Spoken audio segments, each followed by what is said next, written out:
start on Yom Kippur, Erev Yom Kippur, even Aseres Yemei Teshuva, Rosh Hashanah. It doesn't even start on Elul. Rather, Rav Kook repeats repeatedly throughout Oros Teshuva that Teshuva is something that takes place all year round. It doesn't only take place all year round, actually. It takes place our whole life. Because Teshuva is a process where we go up, and we elevate ourselves. This should be something that's happening from the moment of birth till the day we die. B'ezras Hashem. There's a story about a chassid, Moishele. Moishele's Rebbe was the Chayze of Lublin. All year he looked forward to his trips to the Chayze. He was waiting for his next trip that was coming up. All summer long he was waiting. He said, I'm going to go on Yom Kippur. Now he decided that he was going to go on Tuesday morning. Yom Kippur was going to be Wednesday night. And literally everything that could have gone wrong went wrong. His horse died. It was very muddy on the way. An axle broke. A wheel broke. The Polish wagon driver got sick for a little while. And literally everything that could have gone wrong went wrong. And instead of a trip taking 4 hours, it took almost a whole 2 days. Finally, as they were about to pull in to Lublin, they saw in the distance the great city, and right as they were about to get over the next hill, a villager came out of the village nearby, and he said, Reb Yid, we're so happy to see you.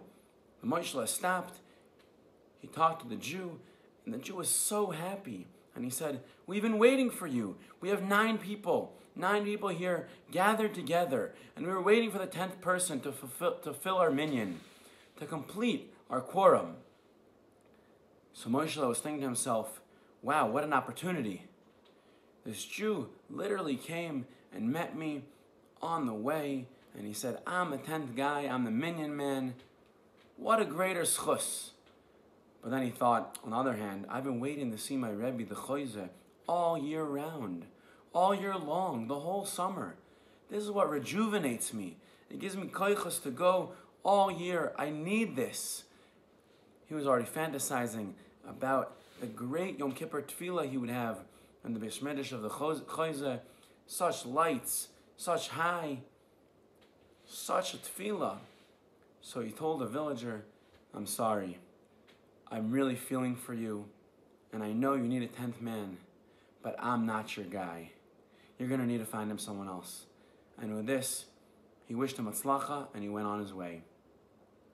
They literally walked into Lublin an hour and a half before Yom Kippur. He got on his Yom Tov clothing, and he went right into the Beis Medrash. The Chayze was already in the midst of Kavanos. Before Kol Nidre, he was already getting ready. And he said, okay, the Chayze is not going to see me now, but he'll see me after davening, no problem. So he davened, and afterwards, all the Chassidim went to shake the Chayze's hand, and everyone shook his hand. But as he, Moishele, was going to shake the Chayze's hand, the Chayze literally skipped him over. He's like, what's going on? Maybe he's shut on such a high from Yom Kippur. Maybe he's not here with us right now. But I'll give him the next day, next night after Yom Kippur, when I'm going to say, have a pit katava. He'll for sure see me and he'll give me a greeting, he'll give me a blessing, and I'll be on my way. So the Chassidim got in line. They were all shaking his hand after Yom Kippur. And again, the same exact thing happened.